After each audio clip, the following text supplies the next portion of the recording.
सब्ज़ी फ़रोश चाचा और ख़ातून गाहक का दिलचस्प मुकालमा। ख़ातून: अस्सलाम वालेकुम चाचा रशीद। वालेकुम सलाम बेटी, खुश आमदीद। आज ज़रा जल्दी आ गई हो बाज़ार। जी चाचा, बच्चों का स्कूल खुल गया है इसलिए सुबह ही वक्त निकाला। वैसे आज क्या ताज़ा आया है? माशाल्लाह बेटी, सब कुछ तरोताज़ा ही है।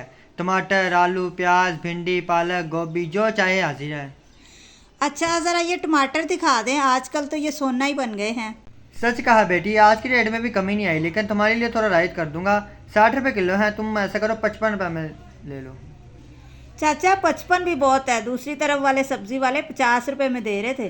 बेटी वो पुराने टमाटर बेच रहे होंगे, ये देखो ये बिल्कुल तरोताज़ा है और आज ही मंडी से लेके आया हूँ। अच्छा ठीक है, चले 1 किलो दे दें। और आलू कितने के दिए? आलू 40 रुपये किलो दे रहा हूँ, तुम्हारे लिए 35 में दे दूंगा। चाचा आप तो ऐसे राय दे रहे हैं जैसे हम रिश्तेदार हों। क्यों नहीं बेटी, तुम तो रोज़ आती हो, तुमसे तो रिश्ता बन ही गया है मेरा।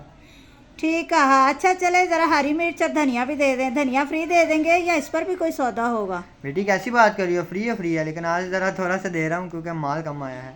कोई बात नहीं चाचा, दिल बड़ा होना चाहिए। और हाँ, भिंडी कैसी है? ज़बरदस्त बेटी, सुबह ही आई है, बिल्कुल नरम और हरी, देख लो खुद ही। हाँ वाकई लग तो अच्छी रही है। आधा किलो दे दें। और आखिर में एक बात, अगली बार कोई ख़ास सब्ज़ी आए ना तो मेरे लिए ज़रूर रख छोड़ना। ज़रूर बेटी, तुम तो ख़ास गाहक हो, तुम्हारे लिए हमेशा ताज़ा माल रखूँगा। बहुत शुक्रिया चाचा रशीद, आज भी खूब सौदा किया। अल्लाह बरकत दे आपके कारोबार में। आमीन बेटी, अल्लाह तुम्हें खुश रखे, तुम्हारे बच्चे को कामयाब करे। फिर आना। इंशाअल्लाह चाचा, अल्लाह हाफिज़।